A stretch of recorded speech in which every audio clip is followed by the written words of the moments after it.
दोस्तों हाजिर एक होर वीडियो रिपोर्ट लैके चैनल रितेश लखी अनपलग्ड उत्ते हरियाणा विधान सभा ਲਈ ਚੰਡੀਗੜ੍ਹ ਦੇ ਵਿੱਚ ਕੇਂਦਰ ਸਰਕਾਰ ਵੱਲੋਂ ਵਾਧੂ ਥਾਂ ਮੁਹੱਈਆ ਕਰਾਏ ਜਾਣ ਨੂੰ ਲੈ ਕੇ ਸਿਆਸੀ ਬਵਾਲ ਮਚਦਾ ਹੈ। ਪੰਜਾਬ ਦੇ ਮੁੱਖ ਮੰਤਰੀ ਭਗਵੰਤ ਮਾਨ ਦਾ ਇੱਕ ਪੁੱਠਾ ਬਿਆਨ ਉਹਨਾਂ ਲਈ ਇੱਕ ਵੱਡਾ ਸਿਆਸੀ ਸੰਕਟ ਖੜਾ ਕਰਦਾ ਹੋਇਆ ਨਜ਼ਰ ਆਉਂਦਾ ਹੈ।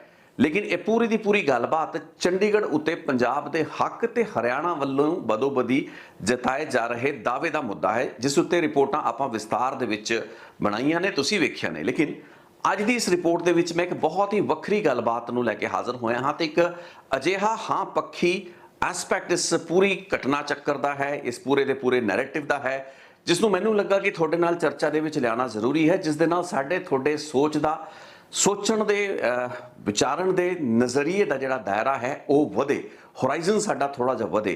सो इस तहत अज मैं इस रिपोर्ट विच चर्चा करांगा कि आखिर चंडीगढ़ दे विच अजिहा की है जिस गलबात नूं लैके चंडीगढ़ चंडीगढ़ चंडीगढ़ हो रही है। मेरा एक काउंटर पॉइंट है इस रिपोर्ट के जरिए जो कि मैं थोड़े सामने रखांगा। चंडीगढ़ उत्ते पंजाब का हक, उसका दावा ते उसका राइट कदे भी कॉम्प्रोमाइज़ नहीं हो सकता। चंडीगढ़ पंजाब लई बनाया सी, पंजाब दा है ते पंजाब दा रहना चाहिए। इस वक्त तो एक यूनियन टैरेटरी है, सो पंजाब अपने हकों की लड़ाई लड़ रहा है, हरियाणा भी विच अपना दावा पेश कर दिंदा। लेकिन चंडीगढ़ नूं पंजाब नूं ना दिते जाण दा जिहड़ा संघर्ष ते जदोजहद रही है, जो कि तकरीबन 60 सालों तो जारी है, इस वक्फे दौरान पंजाब ने चंडीगढ़ के आले दुआले यानी कि चंडीगढ़ के गुआढ़ दे विच एक अजिहा शहर वसा लिया है जो कि चंडीगढ़ तो किते अगे जा चुका है।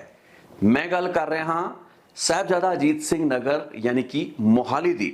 हुण बहुत से लोग हैरान होंगे सुन के कि मोहाली का चंडीगढ़ के नाल की कंपैरिजन। सो अज की रिपोर्ट दे विच आपां इसे काउंटर पॉइंट नूं तुहाडे सामने रखना है। अज आप रिपोर्ट में साबित होंदा होया वेखांगे कि चंडीगढ़ मोहाली तो लगातार हर बीते साल दे नाल पिछड़दा जा रहा है। आने वाले 5-6 सालों तो बाद असी चंडीगढ़ नूं मोहाली दे नेड़े तेड़े भी नहीं देखांगे।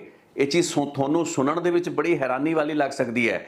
ये सब सोच सकते हैं कि चंडीगढ़ सिटी ब्यूटीफुल एक अजिहा हैरीटेज सिटी ते उसका मोहाली वर्गे शहर नाल की मुकाबला। लेकिन जे आपां उन्हां वाइटल पैरामीटर्स की गल करांगे, इंफ्रास्ट्रक्चर के विकास की गल करांगे, उन्हां सहूलतां की गल करांगे ते अत विकसित तरीके नाल उसारी जा रही नवीं टाउनशिप्स के नज़रिए दे नाल गल करांगे, यू विल रियलाइज कि चंडीगढ़ एक आर्केक सिटी जिसकी मोन्यूमेंटल तो ज़्यादा कोई होर वैल्यू नहीं रह जाने वाली, एक हक तो वध पंजाब दी चंडीगढ़ दे विच कोई भी रुचि आने वाले कुछ सालों विच नहीं रह जाने वाली। ये चीज़ां मैं नहीं कह रहा, ये दावा मैं नहीं कर रहा, बल्कि आने वाले भविख बहुत ही नेड़े भविख दे विच तुसीं इसनूं सही साबित होंदा होया वेखोगे ते कुछ हद तक ये सारियां दी सारियां गल्लां बातां सही साबित हो चुकियां ने। सो एक एक करके समझण दी कोशिश करते हैं कि चंडीगढ़ च अज अजिहा की है जो मोहाली दे विच नहीं है। लै दे के मैनूं 3 या 4 चीज़ां अज दे मॉडर्न संदर्भ दे विच समझ आउंदियां ने। अज तो शायद कुछ साल पहला तक आप कह सकते सी कि चंडीगढ़ बहुत अगे सी। मोहाली ते पंचकूला वर्गे जिहड़े शहर सी चंडीगढ़ दे सबर्ब सन, सैटेलाइट टाउन सन, वो गुआढ़ी छोटे शहर जो कि चंडीगढ़ दे सिर उत्ते फल फुल रहे सन। लेकिन अज स्थिति वखरी है, अज गेम चेंज हो चुकी है, इक्वेशन टोटली बदली जा चुकी है। तो सारी की सारी गेम जिहड़ी चेंज हुई है बीते तकरीबन 15-20 सालों में चेंज हुई है। तो इसलिए सानू साडियां पुरानियां सरकारां नू क्रेडिट देना पएगा, चाहे कैप्टन अमरिंदर सिंह की सरकार रही या फिर अकाली दल की सरकार रही। लेकिन जे आपां एक लिमिटेड संदर्भ दे विच समझिए चंडीगढ़ के आले दुआले मोहाली अते ग्रेटर मोहाली एरिया, एओ मोहाली का जिला है जिसकी इलाकाई हद सिसवा डैम ते हिमाचल की सरहद तो शुरू होती है। ये गलबात घूमदी मुल्लांपुर न्यू चंडीगढ़ होके खरड़ नू टच करती है। खरड़ दे विच अपने आप दे विच एक बहुत वड्डी वसों वसदी है। खरड़ तो अगे एयरपोर्ट रोड या ग्रेटर मोहाली का वो इलाका जो कि हुण उस पुराने मोहाली की एक बहुत ही रिफॉर्म्ड इमेज है, उसका एक बहुत ही रिफॉर्म्ड चेहरा मोरा है, जिस विच की हाईटैक वैल प्लैंड डिजाइनड जिहड़ियां टाउनशिप्स डिवेलप कीतियां गईयां ने। इसे तहत एरोसिटी ते उस दियां एक्सटेंशनस जिस पद्धर दे उत्ते जिस स्केलेबिलिटी दे नाल इस वक्त ये इलाकियां दा विकास हो रहा है, बीते कुछ सालों में होया ते आने वाले कुछ सालों में होना है, वो साबित कर देगा कि मोहाली चंडीगढ़ तो बहुत बहुत बहुत अगले दर्जे का ਸ਼ਹਿਰ ਬਣਨ ਵਾਲਾ ਹੈ, ਜ਼ਿਲ੍ਹਾ ਬਣਨ ਵਾਲਾ ਹੈ। ਮੋਹਾਲੀ ਦੀ ਹੱਦ ਐਰੋ ਸਿਟੀ ਉੱਤੇ ਹੀ ਖਤਮ ਨਹੀਂ ਹੁੰਦੀ, ਬਲਕਿ ਐਰੋ ਸਿਟੀ ਤੋਂ ਅੱਗੇ ਹੁਣ ਇਲੈਕਟ੍ਰੋਪੋਲਿਸ ਜੋ ਕਿ ਤਕਰੀਬਨ 1700 ਏਕੜ ਦੀ ਟਾਊਨਸ਼ਿਪ ਹੈ, ਜੋ ਕਿ ਮੋਹਾਲੀ ਦੇ ਜ਼ਿਲ੍ਹੇ ਦੀ ਇਸ ਹੱਦ ਨੂੰ ਯਾਨੀ ਕਿ ਪਲਾਨਡ ਟਾਊਨਸ਼ਿਪ ਨੂੰ ਜੁਰੋਂਗ ਜਾਂ ਫਿਰ ਸਿੰਗਾਪੁਰ ਬੇਸਡ ਜਿਹੜੇ ਪਲਾਨਰਸ ਹੈਗੇ ਨੇ, ਮਾਡਰਨ ਟਾਊਨ ਪਲਾਨਰਸ ਹੈਗੇ ਨੇ, ਉਹਨਾਂ ਦੀ ਮਦਦ ਦੇ ਨਾਲ ਵਿਕਸਿਤ ਕੀਤੇ ਜਾ ਰਹੀ ਇਸ ਟਾਊਨ ਨੂੰ ਬਨੂੜ ਤੱਕ ਲਿਜਾਣਗੇ, ਯਾਨੀ ਕਿ ਪਟਿਆਲਾ ਜ਼ਿਲ੍ਹੇ ਦੀ ਹੱਦ ਤੱਕ ਉਸ ਨੂੰ ਟੱਚ ਕਰਾਣਗੇ। ਤੇ ਇਸ ਦੇ ਨਾਲ ਨਾਲ ਜ਼ੀਰਕਪੁਰ ਤਾਂ ਤੀਜੇ ਪਾਸਿਓਂ ਪਹਿਲਾਂ ਹੀ ਚੰਡੀਗੜ੍ਹ ਦੇ ਇੱਕ ਮੇਜਰ ਸੈਟੇਲਾਈਟ ਸਬਅਰਬ ਸੈਂਟਰ, ਜਿਸ ਦੀ ਵਸੋਂ ਤੇ ਜਿਸ ਦੀ ਡੈਂਸਿਟੀ ਆਫ ਪੋਪੂਲੇਸ਼ਨ ਬਹੁਤ ਜ਼ਿਆਦਾ ਹੈ, ਉਸ ਵਜੋਂ ਸਥਾਪਿਤ ਹੋਇਆ ਹੈ। ਬੇਸ਼ੱਕ ਜ਼ੀਰਕਪੁਰ ਤੇ ਕੁਝ ਖਰੜ ਦੇ ਇਲਾਕਿਆਂ ਦੇ ਵਿੱਚ ਪਲੈਨਿੰਗ ਦੀ ਘਾਟ ਹੈ। ਇਹਨਾਂ ਇਲਾਕਿਆਂ ਦੇ ਵਿੱਚ ਜਿਸ ਹੈਪਹੈਜ਼ਰਡ ਤਰੀਕੇ ਦੇ ਨਾਲ ਟਾਊਨਸ਼ਿਪਸ ਉਸਾਰੀਆਂ ਗਈਆਂ ਨੇ, ਉਹ ਸ਼ਾਇਦ ਮਿਆਰ ਤੋਂ ਥੱਲੇ ਨੇ। ਲੇਕਿਨ ਜਿਹੜੀਆਂ ਨਵੀਂ ਟਾਊਨਸ਼ਿਪਸ ਆਈਆਂ ਨੇ, ਮੁੱਲਾਂਪੁਰ ਦਾ ਇਲਾਕਾ, ਇਕੋ ਸਿਟੀ, ਐਰੋ ਸਿਟੀ, ਐਰੋਟ੍ਰੋਪੋਲਿਸ ਤੇ ਹੋਰ ਕਮਾਡਾ ਯਾਨੀ ਕਿ ਗ੍ਰੇਟਰ ਮੋਹਾਲੀ ਦਾ ਇਲਾਕਾ, ਇਹ ਉਹ ਇਲਾਕਾ ਹੈ ਜਿੱਥੇ ਤੁਹਾਨੂੰ ਓਵਰਹੈਡ ਵਾਇਰਸ ਤੱਕ ਨਜ਼ਰ ਨਹੀਂ ਆਉਣਗੀਆਂ। ਸਭ ਕੁਝ ਅੰਡਰਗਰਾਉਂਡ ਕੇਬਲਿੰਗ ਦੇ ਜ਼ਰੀਏ ਹੋਏਗਾ। ਤੁਸੀਂ ਸੋਚ ਰਹੇ ਹੋ ਸਾਰੀ ਗੱਲਬਾਤ ਮੈਂ ਤੁਹਾਨੂੰ ਕਿਉਂ ਦੱਸਦਾ ਪਿਆ? ਇਸ ਚੀਜ਼ ਨੂੰ ਦੱਸਣ ਦਾ ਮਤਲਬ ਇਹ ਹੈ ਕਿ ਮੋਹਾਲੀ ਇੱਕ ਅਜਿਹਾ ਜ਼ਿਲ੍ਹਾ ਬਣ ਚੁੱਕਾ ਹੈ ਜਿਸ ਦੀ ਸਕੇਲੇਬਿਲਿਟੀ ਆਉਣ ਵਾਲੇ 1-1.5-2 ਦਹਾਕਿਆਂ ਤੱਕ ਉਸ ਦੀ ਜਿਹੜੀ ਰਫ਼ਤਾਰ ਹੋਣੀ ਹੈ, ਉਸ ਦੀ ਜਿਹੜੀ ਪ੍ਰਪੋਰਸ਼ਨ ਹੋਣੀ ਹੈ, ਉਸ ਦੇ ਸਾਹਮਣੇ ਚੰਡੀਗੜ੍ਹ ਦੀ ਵਿਕਾਸ ਜਾਂ ਡਿਵੈਲਪਮੈਂਟ ਕਿਤੇ ਨਹੀਂ ਖੜੇਗੀ। ਚੰਡੀਗੜ੍ਹ ਹੁਣ ਇੱਕ ਅਜਿਹਾ ਸ਼ਹਿਰ ਬਣ ਚੁੱਕਾ ਹੈ ਜਿਸ ਦੀ ਮੋਨੂਮੈਂਟਲ ਹੈਰੀਟੇਜ ਵੈਲਿਊ ਜ਼ਿਆਦਾ ਹੈ, ਇੱਕ ਵੱਧਦੇ ਫੁੱਲਦੇ ਹੋਏ ਸ਼ਹਿਰ ਜਿਸ ਦੀ ਸਕੇਲੇਬਿਲਿਟੀ ਹੈ, ਜਿਸ ਦੇ ਵਿੱਚ ਗਰੋਥ ਦਾ ਪੋਟੈਂਸ਼ੀਅਲ ਹੈ, ਉਸ ਵਜੋਂ ਬਹੁਤ ਘੱਟ ਹੈ। ਚੰਡੀਗੜ੍ਹ ਦੀ ਪੀਕ ਨਿਕਲ ਚੁੱਕੀ ਹੈ, ਸੈਚੂਰੇਸ਼ਨ ਪੁਆਇੰਟ ਆ ਚੁੱਕਾ ਹੈ, ਕੰਜੈਸ਼ਨ ਵੱਧ ਚੁੱਕਾ ਹੈ। ਤਕਰੀਬਨ ਲੱਖ ਸਵਾ ਲੱਖ ਦੀ ਆਬਾਦੀ ਲਈ ਬਣਾਇਆ ਗਿਆ ਇਹ ਸ਼ਹਿਰ ਅੱਜ 12 ਲੱਖ ਤੋਂ ਵੱਧ ਆਬਾਦੀ ਵਾਲਾ ਸ਼ਹਿਰ ਹੈ। ਸ਼ਹਿਰ ਦੀਆਂ ਸੜਕਾਂ ਜਾਮ ਨੇ, ਚੌਕ ਨੇ, ਤੇ ਗਾਹੇ ਬਗਾਹੇ ਜਦੋਂ ਕੋਈ ਅਜਿਹੀ ਖਬਰ ਆਂਦੀ ਹੈ ਕਿ ਸਕੂਲ ਦੇ ਵਿੱਚ ਇੱਕ ਪੇੜ ਗਿਰਨ ਕਾਰਨ ਇੱਕ ਛੋਟੀ ਜਿਹੀ ਬੱਚੀ ਦੀ ਮੌਤ ਹੋ ਗਈ, ਹੋਰ ਬੱਚੇ ਕੁਚਲੇ ਗਏ, ਤਾਂ ਸੋਚਣ ਲਈ ਮਜਬੂਰ ਹੋਣਾ ਪੈਂਦਾ ਹੈ ਕਿ ਇਹ ਸ਼ਹਿਰ ਉਸ ਹੈਰੀਟੇਜ ਦਾ ਨਾਂ ਜਾਂ ਉਸ ਦਾ ਖੱਟਿਆ ਖਾ ਰਿਹਾ ਹੈ ਜਾਂ ਫਿਰ ਉਸ ਦੇ ਬੈਗੇਜ ਨੂੰ, ਉਸ ਦੇ ਬੋਝ ਨੂੰ ਢੋਂਦਾ ਪਿਆ ਹੈ। ਇਹੀ ਕਾਰਨ ਹੈ ਕਿ ਚੰਡੀਗੜ੍ਹ ਦੇ ਵਿੱਚ ਮੈਟਰੋ ਪ੍ਰੋਜੈਕਟ ਦੀ ਵਾਇਬਿਲਿਟੀ ਹੀ ਬਣ ਨਹੀਂ ਪਾਈ। ਜੇ ਆਪਾਂ ਮੋਹਾਲੀ, ਗ੍ਰੇਟਰ ਮੋਹਾਲੀ ਦਾ ਇਲਾਕਾ ਜਾਂ ਪੰਚਕੂਲੇ ਨੂੰ ਪਿਕਚਰ ਚੋਂ ਬਾਹਰ ਕੱਢ ਦਈਏ ਤਾਂ ਅੱਜ ਚੰਡੀਗੜ੍ਹ ਸ਼ਹਿਰ ਇਸ ਲਾਇਕ ਵੀ ਨਹੀਂ ਕਿ ਉੱਥੇ ਇੱਕ ਮੈਟਰੋ ਦੀ ਸ਼ੁਰੂਆਤ ਹੋ ਸਕੇ। ਹੁਣ ਅੰਦਾਜ਼ਾ ਤੁਹਾਨੂੰ ਖੁਦ ਲੱਗ ਸਕਦਾ ਹੈ ਕਿ ਇਸ ਸ਼ਹਿਰ ਦੀ ਕੀ ਵੈਲਿਊ ਆਉਣ ਵਾਲੇ ਸਮੇਂ ਦੇ ਵਿੱਚ ਪੈਣ ਵਾਲੀ ਹੈ। ਹੁਣ ਮੈਂ ਗੱਲ ਕਰਾਂਗਾ ਚੰਡੀਗੜ੍ਹ ਦੀ ਉਹ ਐਡਵਾਂਟੇਜਸ ਜਿਸ ਨੂੰ ਕਿ ਮੈਂ ਅੱਜ 3 ਜਾਂ 4 ਐਡਵਾਂਟੇਜਸ ਵੇਖਦਾ ਜੋ ਮੋਹਾਲੀ ਦੇ ਮੁਕਾਬਲੇ ਬੈਟਰ ਨੇ, ਲੇਕਿਨ ਮੋਹਾਲੀ ਕਿਤੇ ਕਾਫੀ ਅੱਗੇ ਜਾ ਚੁੱਕਾ ਹੈ। ਉਸ ਨੂੰ ਆਪਾਂ ਮੋਹਾਲੀ ਦੀਆਂ ਸਹੂਲਤਾਂ ਦੇ ਨਾਲ ਕੰਪੇਅਰ ਕਰਕੇ ਵੇਖਾਂਗੇ। ਚੰਡੀਗੜ੍ਹ ਦੇ ਵਿੱਚ 3 ਚੀਜ਼ਾਂ ਪ੍ਰਮੁੱਖ ਨੇ। ਇੱਕ ਤਾਂ PGI, ਦੂਸਰੀ ਪੰਜਾਬ ਯੂਨੀਵਰਸਿਟੀ ਚੰਡੀਗੜ੍ਹ, ਤੇ ਜੇ ਤੀਸਰਾ ਥੋੜਾ ਬਹੁਤ ਹੈ ਤਾਂ ਚੰਡੀਗੜ੍ਹ ਦੇ ਕੁਝ ਕਾਲਜਸ ਜਾਂ ਐਜੂਕੇਸ਼ਨਲ ਇੰਸਟੀਟਿਊਸ਼ਨਸ। ਇਹ ਸਾਰੀਆਂ ਚੀਜ਼ਾਂ ਨੂੰ ਜੇ ਚੰਡੀਗੜ੍ਹ ਤੋਂ ਕੱਢਤਾ ਜਾਵੇ ਜਾਂ ਇਹਨਾਂ ਨੂੰ ਡਿਸਕਾਊਂਟ ਕਰਤਾ ਜਾਵੇ ਤਾਂ ਚੰਡੀਗੜ੍ਹ ਦੇ ਵਿੱਚ ਕੁਝ ਵੀ ਅਜਿਹਾ ਨਹੀਂ ਹੈ ਜਿਸ ਨੂੰ ਅਸੀਂ ਇਹ ਮੰਨ ਕੇ ਚੱਲੀਏ ਕਿ ਮੋਹਾਲੀ ਦੇ ਮੁਕਾਬਲੇ ਉਸ ਨੂੰ ਖੜਾ ਕਰਦਾ ਹੈ। ਹੁਣ ਗੱਲ ਜੇ ਆਪਾਂ ਮੋਹਾਲੀ ਦੀ ਸਭ ਤੋਂ ਵੱਡੀ ਐਡਵਾਂਟੇਜ ਦੀ ਕਰੀਏ ਤਾਂ ਉਹ ਹੈ ਮੋਹਾਲੀ ਦੇ ਵਿੱਚ ਇੱਕ ਕੌਮਾਂਤਰੀ ਯਾਨੀ ਕਿ ਇੰਟਰਨੈਸ਼ਨਲ 에ਅਰਪੋਰਟ ਦਾ ਹੋਣਾ। ਕੋਈ ਸਮਾਂ ਸੀ ਜਦੋਂ ਕਿ ਕੌਮਾਂਤਰੀ ਇੰਟਰਨੈਸ਼ਨਲ 에ਅਰਪੋਰਟ ਚੰਡੀਗੜ੍ਹ ਵਿਖੇ ਹੋਇਆ ਕਰਦਾ ਸੀ, ਚੰਡੀਗੜ੍ਹ ਤੋਂ ਹੀ ਹੋ ਕੇ ਐਂਟਰੀ ਹੋਇਆ ਕਰਦੀ ਸੀ, ਲੇਕਿਨ ਉਹ ਇੱਕ 에ਅਰਫੋਰਸ ਦਾ ਹਵਾਈ ਅੱਡਾ ਸੀ ਜਿਸ ਨੂੰ ਸਿਵਲ ਪਰਪਸਿਸ ਲਈ ਇਸਤੇਮਾਲ ਕੀਤਾ ਜਾਂਦਾ ਸੀ। ਅੱਜ ਤੋਂ ਕਈ ਸਾਲ ਪਹਿਲਾਂ ਪੰਜਾਬ ਨੇ ਆਪਣੇ ਹਿੱਸੇ ਲਈ ਯਾਨੀ ਕਿ ਮੋਹਾਲੀ ਲਈ ਇੱਕ ਇੰਟਰਨੈਸ਼ਨਲ 에ਅਰਪੋਰਟ ਅਪਰੂਵ ਕਰਾਇਆ। ਆਖਰੀ ਮੌਕੇ ਦੇ ਉੱਤੇ ਹਰਿਆਣਾ ਤੇ ਚੰਡੀਗੜ੍ਹ ਦੀ ਸਰਕਾਰਾਂ ਨੇ ਸਟੈਂਡ ਲਿਆ। ਇਸ 에ਅਰਪੋਰਟ ਦੇ ਵਿੱਚ ਆਪਣੀ ਹਿੱਸੇਦਾਰੀ ਕੁਝ 100 ਕਰੋੜ ਰੁਪਏ ਪਾ ਕੇ ਲਈ, ਲੇਕਿਨ ਫॉर ਆਲ ਪ੍ਰੈਕਟੀਕਲ ਰੀਜ਼ਨਸ, ਹਰ ਕਾਰਨ ਲਈ ਇਹ 에ਅਰਪੋਰਟ ਮੋਹਾਲੀ ਦਾ ਇੰਟਰਨੈਸ਼ਨਲ 에ਅਰਪੋਰਟ ਹੈ ਜਿਸ ਦੀ ਹਰ ਸੜਕ ਤੇ ਜਿਸ ਦੀ ਐਂਟਰੀ ਪੰਜਾਬ ਯਾਨੀ ਕਿ ਮੋਹਾਲੀ ਦੀ ਸੜਕਾਂ ਤੋਂ ਹੋ ਕੇ ਜਾਂਦੀ ਹੈ। ਸੋ ਇੱਕ ਕੌਮਾਂਤਰੀ ਇੰਟਰਨੈਸ਼ਨਲ 에ਅਰਪੋਰਟ ਦਾ ਮੋਹਾਲੀ ਦੇ ਵਿੱਚ ਹੋਣਾ ਇੱਕ ਬਹੁਤ ਵੱਡੀ ਐਡਵਾਂਟੇਜ ਹੈ। That is 1। ਇਸ ਤੋਂ ਇਲਾਵਾ ਆਪਾਂ ਅਗਲੀ ਐਡਵਾਂਟੇਜ ਤੇ ਚੱਲਦੇ ਹਾਂ। 2 ਇੰਟਰਨੈਸ਼ਨਲ ਕ੍ਰਿਕਟ ਸਟੇਡੀਅਮ, ਇੱਕ 10 ਫੇਸ ਮੋਹਾਲੀ ਦਾ ਪੁਰਾਣਾ ਇੰਟਰਨੈਸ਼ਨਲ ਸਟੇਡੀਅਮ ਜਿੱਥੇ ਚੋਟੀ ਦੇ ਮੁਕਾਬਲੇ, ਵਰਲਡ ਕੱਪ ਦੇ ਚੋਟੀ ਦੇ ਮੁਕਾਬਲੇ, ਕ੍ਰਿਕਟ ਕੈਲੰਡਰ ਦੇ ਹਰ ਲੈਵਲ ਦੇ ਮੁਕਾਬਲੇ ਇਸ ਸਟੇਡੀਅਮ ਦੇ ਵਿੱਚ ਹੁੰਦੇ ਰਹੇ ਨੇ, ਲੇਕਿਨ ਹੁਣ ਇੱਕ ਇਸ ਤੋਂ ਵੀ ਵਧੀਆ ਵੱਡਾ ਜਿਹੜਾ ਸਟੇਡੀਅਮ ਹੈ ਉਹ ਮੁੱਲਾਂਪੁਰ ਦੇ ਇਲਾਕੇ ਦੇ ਵਿੱਚ ਬਣ ਚੁੱਕਾ ਹੈ, ਬਣ ਕੇ ਤਿਆਰ ਹੈ ਤੇ ਆਉਣ ਵਾਲੇ ਕੁਝ ਹਫ਼ਤਿਆਂ ਜਾਂ ਮਹੀਨਿਆਂ ਦੇ ਵਿੱਚ ਹੀ ਇਸ ਸਟੇਡੀਅਮ ਦੀ ਵਰਤੋਂ ਸ਼ੁਰੂ ਹੋਏਗੀ, ਜਿਸ ਤੋਂ ਬਾਅਦ ਪੁਰਾਣੇ ਸਟੇਡੀਅਮ ਨੂੰ ਫੇਜ਼ ਆਊਟ ਕਰਤਾ ਜਾਏਗਾ। ਇਹ ਵੀ BCCI ਕੰਟਰੋਲਡ ਸਟੇਡੀਅਮ ਰਹੇਗਾ। ਸੋ ਮੋਹਾਲੀ ਜ਼ਿਲ੍ਹੇ ਦੇ ਵਿੱਚ 2 ਇੰਟਰਨੈਸ਼ਨਲ ਰਿਪਿਊਟ ਦੇ ਕ੍ਰਿਕਟ ਸਟੇਡੀਅਮ ਅਤੇ ਚੰਡੀਗੜ੍ਹ ਦੇ ਵਿੱਚ ਇੱਕ ਬਹੁਤ ਛੋਟਾ ਸਟੇਡੀਅਮ ਜੋ ਕਿ 1990 ਤੋਂ ਬਾਅਦ ਕਿਸੇ ਵੀ ਅੰਤਰਰਾਸ਼ਟਰੀ ਕ੍ਰਿਕਟ ਮੁਕਾਬਲੇ ਦਾ ਕੇਂਦਰ ਜਾਂ ਫਿਰ ਉਸ ਦਾ ਵੈਨਿਊ ਨਹੀਂ ਰਿਹਾ ਹੈ। ਸੋ ਚੰਡੀਗੜ੍ਹ ਇਸ ਮੁਕਾਬਲੇ ਵੀ ਮੋਹਾਲੀ ਤੋਂ ਕਾਫੀ ਪਿੱਛੇ ਰਹਿ ਜਾਂਦਾ ਹੈ। ਜੇ ਗੱਲ ਸਿਹਤ ਸੁਵਿਧਾਵਾਂ ਦੀ ਕੀਤੀ ਜਾਏ ਤਾਂ ਚੰਡੀਗੜ੍ਹ ਦੇ ਪੀਜੀਆਈ ਦਾ ਕੋਈ ਵੀ ਮੁਕਾਬਲਾ ਨਹੀਂ ਹੈ। ਸਿਰਫ ਮੋਹਾਲੀ ਛੱਡੋ, ਪੂਰੇ ਪੰਜਾਬ ਦੇ ਵਿੱਚ ਅਜਿਹਾ ਇੰਸਟੀਚਿਊਟ ਨਹੀਂ ਹੈ ਜੋ ਕਿ ਸੈਂਟਰ ਵੱਲੋਂ ਰਨ ਕੀਤਾ ਜਾਂਦਾ ਹੈ। ਸੋ ਇਸ ਤਰੀਕੇ ਦਾ ਅਦਾਰਾ ਮਲਟੀ ਸਪੈਸ਼ਲਿਟੀ ਜਿਹੜਾ ਪ੍ਰੀਮੀਅਰ ਰਿਸਰਚ ਇੰਸਟੀਚਿਊਟ ਹੈ ਉਸ ਦਾ ਕਿਤੇ ਵੀ ਸਥਾਪਿਤ ਹੋਣਾ ਆਪਣੇ ਆਪ ਦੇ ਵਿੱਚ ਬਹੁਤ ਵੱਡੀ ਐਡਵਾਂਟੇਜ ਹੋ ਸਕਦੀ ਹੈ। ਲੇਕਿਨ ਮੋਹਾਲੀ ਦੇ ਵਿੱਚ ਇਸ ਪੱਧਰ ਦਾ ਹਸਪਤਾਲ ਤਾਂ ਨਹੀਂ ਹੈ, ਲੇਕਿਨ ਟਾਟਾ ਦਾ ਇੱਕ ਹਾਈ ਗ੍ਰੇਡ ਦਾ ਕੈਂਸਰ ਰਿਸਰਚ ਇੰਸਟੀਚਿਊਟ ਸਥਾਪਿਤ ਹੋ ਰਿਹਾ। ਇਸ ਤੋਂ ਇਲਾਵਾ ਆਪਣੇ ਸਰਕਾਰੀ ਹਸਪਤਾਲ ਮੋਹਾਲੀ ਦੇ ਵਿੱਚ ਹੈਗੇ ਨੇ। ਸੋ ਚੰਡੀਗੜ੍ਹ ਦੇ ਪੀਜੀਆਈ ਦਾ ਤਾਂ ਮੁਕਾਬਲਾ ਇਹ ਨਹੀਂ ਕਰ ਸਕਣਗੇ, ਲੇਕਿਨ ਨੈਵਰਦਲੈਸ ਆਉਣ ਵਾਲੇ ਸਮਿਆਂ ਦੇ ਵਿੱਚ ਮੋਹਾਲੀ ਦੇ ਵਿੱਚ ਕਈ ਅਜਿਹੇ ਹਸਪੀਟਲਸ ਹੈਗੇ ਨੇ ਤੇ ਅੱਜ ਦੀ ਤਰੀਕ ਦੇ ਵਿੱਚ ਵੀ ਪ੍ਰਾਈਵੇਟ ਜਿਹੜੇ ਹਸਪੀਟਲਸ ਨੇ ਉਹਨਾਂ ਦੀਆਂ ਵੱਡੀਆਂ ਚੇਨਸ ਮੋਹਾਲੀ ਨੂੰ ਹੀ ਇੱਕ ਡੈਸਟੀਨੇਸ਼ਨ ਵਜੋਂ ਚੁਣ ਚੁੱਕੀਆਂ ਨੇ।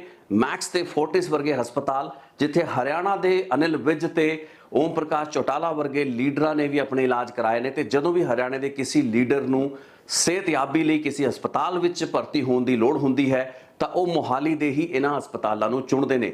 ਕੀ ਕਾਰਨ ਹੈ ਕਿ ਚੰਡੀਗੜ੍ਹ ਤੇ ਪੰਚਕੂਲਾ ਦੇ ਵਿੱਚ ਕੋਈ ਵੀ ਵੱਡਾ ਪ੍ਰਾਈਵੇਟ ਹਸਪੀਟਲ, ਮੈਂ ਵੱਡੇ ਹਾਈ ਲੈਵਲ ਦੇ ਪ੍ਰਾਈਵੇਟ ਹਸਪੀਟਲ ਦੀ ਗੱਲ ਕਰ ਰਿਹਾ ਹਾਂ, ਉਹ ਨਹੀਂ ਆ ਪਾਇਆ। ਸੋ ਇਸ ਪੱਖੋਂ ਜੇ ਦੇਖਿਆ ਜਾਏ ਤਾਂ ਮੋਹਾਲੀ ਦੇ ਵਿੱਚ ਸਿਹਤ ਸੁਵਿਧਾਵਾਂ ਸਰਕਾਰੀ ਖੇਤਰ ਵਿੱਚ ਥੋੜ੍ਹੀਆਂ ਘੱਟ ਜ਼ਰੂਰ ਨੇ, ਲੇਕਿਨ ਪ੍ਰਾਈਵੇਟ ਹਸਪੀਟਲਸ ਦੀ ਕੋਈ ਵੀ ਕਮੀ ਮੋਹਾਲੀ ਦੇ ਵਿੱਚ ਨਹੀਂ ਹੈ।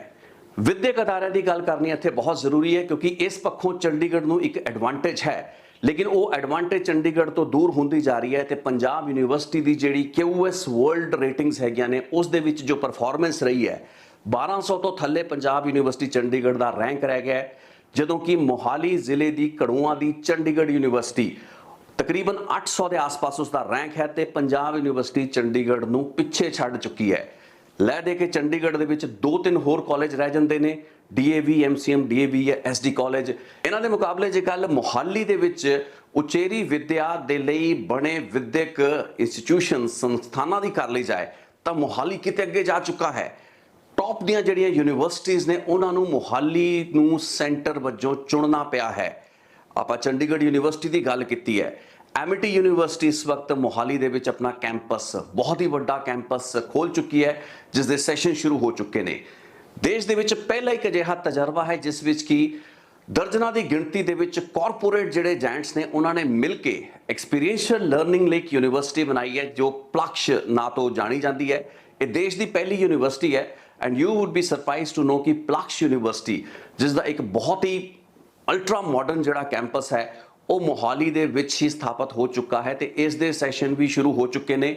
ਇਹ ਯੂਨੀਵਰਸਿਟੀ ਦੇਸ਼ ਦੇ ਕਿਸੇ ਵੀ ਰਾਜ ਜਾਂ ਸ਼ਹਿਰ ਵਿੱਚ ਲਾਈ ਜਾ ਸਕਦੀ ਸੀ, ਲੇਕਿਨ ਕੈਪਟਨ ਅਮਰਿੰਦਰ ਸਿੰਘ ਦੀ ਇੰਟਰਵੈਂਸ਼ਨ ਦੇ ਨਾਲ ਪਲਕਸ਼ ਯੂਨੀਵਰਸਿਟੀ ਨੂੰ ਮੋਹਾਲੀ ਦੇ ਵਿੱਚ ਲਿਆਂਦਾ ਗਿਆ ਤੇ ਦੁਨੀਆ ਤੇ ਦੇਸ਼ ਦੇ ਟੌਪ ਦੇ ਜਿਹੜੇ ਕਾਰਪੋਰੇਟ ਜਾਇੰਟਸ ਨੇ ਉਹਨਾਂ ਨੇ ਇਸ ਯੂਨੀਵਰਸਿਟੀ ਨੂੰ ਮੋਹਾਲੀ ਦੇ ਵਿੱਚ ਲਾਉਣ ਲਈ ਮਨਜ਼ੂਰੀ ਦਿੱਤੀ। ਦੇਸ਼ ਦੀਆਂ ਇਹਨਾਂ ਚੋਟੀ ਦੀਆਂ ਪ੍ਰਾਈਵੇਟ ਯੂਨੀਵਰਸਿਟੀਜ਼ ਤੋਂ ਇਲਾਵਾ Indian school of business, Indian institute of scientific education and research ਯਾਨੀ ਕਿ IISER, NIPER national institute of pharmaceutical education and research ਤੇ ਨਾ ਜਾਣੇ ਕਿੰਨੇ ਹੋਰ ਅਜਿਹੇ ਵਿਦਿਅਕ ਸੰਸਥਾਨ ਨੇ ਜਿਨ੍ਹਾਂ ਨੇ ਮੋਹਾਲੀ ਨੂੰ ਇੱਕ ਸੈਂਟਰ ਵਜੋਂ ਚੁਣਿਆ ਹੈ। ਸੋ ਮੋਹਾਲੀ ਦੀ ਜਿਹੜੀ ਗਰੋਥ ਹੈ ਇਸ ਪੱਖੋਂ ਆਉਣ ਵਾਲੇ ਦਿਨਾਂ ਦੇ ਵਿੱਚ ਇੱਕ ਐਕਸਪੋਨੈਂਸ਼ੀਅਲ ਗਰੋਥ ਹੈ। ਟੌਪ ਦੇ ਜਿਹੜੇ ਸਕੂਲ ਜੋ ਚੰਡੀਗੜ੍ਹ ਦੇ ਵਿੱਚ ਆਪਣੇ ਕੈਂਪਸ ਰੱਖਿਆ ਕਰਦੇ ਸਨ, ਜਿਨ੍ਹਾਂ ਕਾਰਨ ਚੰਡੀਗੜ੍ਹ ਨੂੰ ਐਜੂਕੇਸ਼ਨ ਲਈ, ਬੱਚਿਆਂ ਦੀ ਐਜੂਕੇਸ਼ਨ ਲਈ ਇੱਕ ਵੱਡਾ ਤੇ ਅੱਛਾ ਸ਼ਹਿਰ ਮੰਨਿਆ ਜਾਂਦਾ ਹੈ, ਉਹ ਸਭ ਦੀਆਂ ਜਿਹੜੀਆਂ ਬ੍ਰਾਂਚਿਸ ਤੇ ਐਕਸਟੈਂਸ਼ਨਸ ਹੈਗੀਆਂ ਨੇ ਉਹ ਹੁਣ ਮੋਹਾਲੀ ਦੇ ਵਿੱਚ ਆਪਣੇ ਕੈਂਪਸਾਂ ਦੀ ਸ਼ਕਲ ਦੇ ਵਿੱਚ ਸ਼ੇਪ ਅਪ ਹੋ ਚੁੱਕੀਆਂ ਨੇ। ਕਈਆਂ ਦੇ ਸੈਸ਼ਨ ਸ਼ੁਰੂ ਹੋ ਚੁੱਕੇ ਨੇ। ਸੋ ਪੜ੍ਹਾਈ ਲਿਖਾਈ ਦੇ ਪੱਖੋਂ ਵੀ ਮੋਹਾਲੀ ਕਿਤੇ ਵੀ ਪਿੱਛੇ ਨਹੀਂ ਹੈ। ਤੇ ਗੱਲ ਫਿਰ ਜੇ ਉਹਨਾਂ ਮੈਗਾ ਟਾਊਨਸ਼ਿਪਸ ਦੇ ਉੱਤੇ ਦੁਬਾਰਾ ਲਿਆਂਦੀ ਜਾਵੇ ਜਿਨ੍ਹਾਂ ਦਾ ਜ਼ਿਕਰ ਮੈਂ ਰਿਪੋਰਟ ਦੀ ਸ਼ੁਰੂਆਤ ਦੇ ਵਿੱਚ ਕੀਤਾ ਸੀ, ਮੋਹਾਲੀ ਦੇ ਵਿੱਚ ਜਿਸ ਪਲੈਨਿੰਗ ਦੇ ਨਾਲ, ਜਿਸ ਤਰੀਕੇ ਦੇ ਨਾਲ ਇਹਨਾਂ ਟਾਊਨਸ਼ਿਪਸ ਨੂੰ ਉਸਾਰਿਆ ਗਿਆ ਹੈ, ਉਹ ਕਿਸੇ ਵੀ ਨਜ਼ਰੀਏ ਤੋਂ ਚੰਡੀਗੜ੍ਹ ਦੀ ਜਿਹੜੀ ਪਲੈਨਿੰਗ ਹੋਈ ਹੈ, ਚੰਡੀਗੜ੍ਹ ਦੇ ਜਿਹੜੇ ਰਿਹਾਇਸ਼ੀ ਇਲਾਕੇ, ਜਿਸ ਲੈਵਲ ਦੀ ਉੱਥੇ ਘਰ ਬਣੇ ਹੋਏ ਨੇ, ਜੋ ਉਹਨਾਂ ਦਾ ਆਰਕੀਟੈਕਚਰ ਤੇ ਡਿਜ਼ਾਈਨ ਹੈ, ਉਸ ਨੂੰ ਕਿਤੇ ਪਿੱਛੇ ਸਿਰਫ ਇਸ ਵਾਸਤੇ ਛੱਡਦਾ ਹੈ ਕਿਉਂਕਿ ਇਹ ਮਾਡਰਨ ਆਰਕੀਟੈਕਚਰ ਤੇ ਡਿਜ਼ਾਈਨ ਨਾਲ ਬਣੇ ਹੋਏ ਇਲਾਕੇ ਹੈਗੇ ਨੇ, ਰੈਜ਼ੀਡੈਂਸ਼ੀਅਲ ਟਾਊਨਸ਼ਿਪਸ ਹੈਗੀਆਂ ਨੇ। ਸੋ 50-60 ਸਾਲ ਬਾਅਦ ਜੇ ਕੋਈ ਚੀਜ਼ ਉਸਾਰੀ ਜਾ ਰਹੀ ਹੈ ਤਾਂ ਸਰਟਨਲੀ ਉਸ ਦੀ ਇੱਕ ਐਡਵਾਂਟੇਜ ਹੋਏਗੀ। ਸੋ ਇਹਨਾਂ ਸਾਰੇ ਪੱਖਾਂ ਤੋਂ, ਚਾਹੇ ਵਿਦਿਅਕ ਅਦਾਰਿਆਂ ਦੀ ਗੱਲ ਹੋਵੇ, ਚਾਹੇ ਹੈਲਥ ਸਰਵਿਸਿਜ਼ ਦੀ ਗੱਲ ਹੋਵੇ, ਚਾਹੇ ਇੰਟਰਨੈਸ਼ਨਲ 에ਅਰਪੋਰਟ ਦੀ ਗੱਲ ਹੋਵੇ, ਚਾਹੇ ਫਿਰ ਗੱਲ ਕ੍ਰਿਕਟ ਸਟੇਡੀਅਮ ਦੀ ਹੋਵੇ ਜਾਂ ਫਿਰ ਇਹਨਾਂ ਮਾਡਰਨ ਟਾਊਨਸ਼ਿਪਸ ਦੀ, ਹਰ ਪੱਖੋਂ ਮੋਹਾਲੀ ਚੰਡੀਗੜ੍ਹ ਤੋਂ ਬਹੁਤ ਅੱਗੇ ਨਿਕਲ ਚੁੱਕਾ ਹੈ। ਨਿਕਲਣਾ ਨਹੀਂ ਹੈ, ਨਿਕਲ ਚੁੱਕਾ ਹੈ। ਆਉਣ ਵਾਲੇ 5 ਤੋਂ 6 ਸਾਲ ਜਿਹੜਾ ਮੈਂ ਸਮਾਂ ਦੱਸਿਆ ਤੁਹਾਨੂੰ ਵੀ ਮੋਹਾਲੀ ਬਹੁਤ ਅੱਗੇ ਜਾ ਚੁੱਕਾ ਹੋਏਗਾ। ਉਸ ਦਾ ਇੱਕ ਸਭ ਤੋਂ ਵੱਡਾ ਕਾਰਨ ਹੈ ਮੋਹਾਲੀ ਦੇ ਵਿੱਚ ਜਿਹੜੀ ਆਈਟੀ ਸਿਟੀ ਡਿਵੈਲਪ ਹੋ ਰਹੀ ਹੈ। ਐਰੋ ਸਿਟੀ ਤੇ ਉਸ ਤੋਂ ਅੱਗੇ ਦੀ ਐਕਸਟੈਂਸ਼ਨ ਦੇ ਉਹ ਇਲਾਕੇ ਜੋ ਕਿ ਇੱਕ ਆਈਟੀ ਹੱਬ ਦੇ ਰੂਪ ਵਿੱਚ ਉਸਾਰੇ ਜਾ ਰਹੇ ਨੇ ਜਾਂ ਰਾਦਰ ਉਸਾਰੇ ਜਾ ਚੁੱਕੇ ਨੇ, ਉਹਨਾਂ ਦੇ ਵਿੱਚ ਦੇਸ਼ ਦੀ ਚੋਟੀ ਦੀ ਆਈਟੀ ਕੰਪਨੀਜ਼, ਦੇਸ਼ ਦੀ ਨਹੀਂ ਬਲਕਿ ਦੁਨੀਆ ਦੀ ਚੋਟੀ ਦੀ ਆਈਟੀ ਜਿਹੜੀਆਂ ਕੰਪਨੀਜ਼ ਨੇ, ਉਹਨਾਂ ਨੇ ਆਪਣੇ ਹੈੱਡਕੁਆਟਰਸ ਬਣਾਏ ਨੇ। ਤੁਸੀਂ ਉਸ ਇਲਾਕੇ ਵੱਲ ਜਾ ਕੇ ਉਸ ਦੇ ਉੱਤੇ ਨਜ਼ਰ ਦੌੜਾਓਗੇ, ਤੁਹਾਨੂੰ ਸਮਝ ਵਿੱਚ ਆ ਜਾਏਗਾ ਕਿ ਚੰਡੀਗੜ੍ਹ ਦਾ ਆਈਟੀ ਸੈਂਟਰ ਮੋਹਾਲੀ ਦੇ ਸਾਹਮਣੇ ਕਿਤੇ ਵੀ ਨਹੀਂ ਖੜਦਾ ਹੈ। ਤੇ ਆਉਣ ਵਾਲੇ ਕੁਝ ਸਾਲਾਂ ਵਿੱਚ ਮੋਹਾਲੀ ਦਾ ਇਹ ਆਈਟੀ ਹੱਬ ਬੈਂਗਲੌਰ ਤੇ ਹੈਦਰਾਬਾਦ ਦੇ ਆਈਟੀ ਹੱਬਸ ਨੂੰ, ਉੱਥੋਂ ਦੇ ਜਿਹੜੇ ਸਿਟੀਜ਼ ਹੈਗੇ ਨੇ ਉਹਨਾਂ ਨੂੰ ਟੱਕਰ ਦੇ ਰਿਹਾ ਹੋਏਗਾ, ਬਰਾਬਰ ਦੀ ਟੱਕਰ, ਜੇ ਉਹਨਾਂ ਤੋਂ ਅੱਗੇ ਨਾ ਨਿਕਲ ਗਿਆ ਹੋਇਆ। ਇਹ ਭਵਿੱਖ ਦੀ ਉਹ ਆਊਟਲੁੱਕ ਹੈ, ਉਹ ਸਕੇਲੇਬਿਲਿਟੀ ਹੈ ਤੇ ਉਹ ਪ੍ਰੋਜੈਕਸ਼ਨ ਹੈ ਜਿਸ ਨੂੰ ਦੇਖ ਕੇ ਜੇ ਸਾਰੀ ਚੀਜ਼ਾਂ ਨੂੰ ਆਪਾਂ ਸਮਝੀਏ ਤਾਂ ਇਹ ਸਮਝ ਵਿੱਚ ਆਉਂਦਾ ਹੈ ਕਿ ਚੰਡੀਗੜ੍ਹ ਦੀ ਹੁਣ ਉਹ ਵੈਲਿਊ ਨਹੀਂ ਰਹੀ ਹੈ ਜੋ ਕਿ ਕਿਸੇ ਸਮੇਂ ਹੋਇਆ ਕਰਦੀ ਸੀ। ਕਿਉਂਕਿ ਕਹਿੰਦੇ ਨੇ ਕਿ ਇੱਕ ਲਕੀਰ ਨੂੰ ਜੇ ਛੋਟਾ ਕਰਨਾ ਹੋਵੇ ਤਾਂ ਉਸ ਤੋਂ ਵੱਡੀ ਲਕੀਰ ਖਿੱਚ ਦੇਣੀ ਚਾਹੀਦੀ ਹੈ। ਪੰਜਾਬ ਦੇ ਕੰਟੈਕਸਟ ਦੇ ਵਿੱਚ ਤੇ ਚੰਡੀਗੜ੍ਹ ਦੇ ਸੰਦਰਭ ਦੇ ਵਿੱਚ ਉਹ ਵੱਡੀ ਲਕੀਰ ਖਿੱਚੀ ਜਾ ਚੁੱਕੀ ਹੈ ਤੇ ਇਸ ਲਈ ਕਾਫੀ ਹੱਦ ਤੱਕ ਆਪਾਂ ਕ੍ਰੈਡਿਟ ਪੰਜਾਬ ਦੀਆਂ ਸਰਕਾਰਾਂ ਨੂੰ ਤੇ ਇੱਥੋਂ ਦੀ ਜਿਹੜੀ ਏਜੰਸੀਜ਼ ਜਾਂ ਅਥਾਰਟੀਜ਼ ਨੇ ਜਿਨ੍ਹਾਂ ਨੇ ਇਸ ਲੈਵਲ ਦੀ ਪਲੈਨਿੰਗ ਕੀਤੀ। ਸਭ ਤੋਂ ਵੱਡੀ ਗੱਲ ਹੈ ਕਿ ਇਹ ਜਿੰਨੇ ਵੀ ਇਲਾਕਿਆਂ ਦੀ ਮੈਂ ਗੱਲ ਕੀਤੀ, ਚਾਹੇ ਮੈਂ ਐਰੋ ਸਿਟੀ ਦੀ ਗੱਲ ਕਰ ਰਿਹਾ, ਇਕੋ ਸਿਟੀ ਦੀ ਗੱਲ ਕਰ ਰਿਹਾ, ਮੋਹਾਲੀ ਜ਼ਿਲ੍ਹੇ ਦੀ ਗੱਲ ਕਰ ਰਿਹਾ, ਅੱਜ ਇੱਥੇ ਰਿਹਾਇਸ਼ੀ ਮਕਾਨ ਜਾਂ ਫਿਰ ਕਮਰਸ਼ੀਅਲ ਦੁਕਾਨਾਂ, ਬੂਥ ਖਰੀਦਣ ਵਾਲੇ ਲੋਕ ਕੌਣ ਨੇ?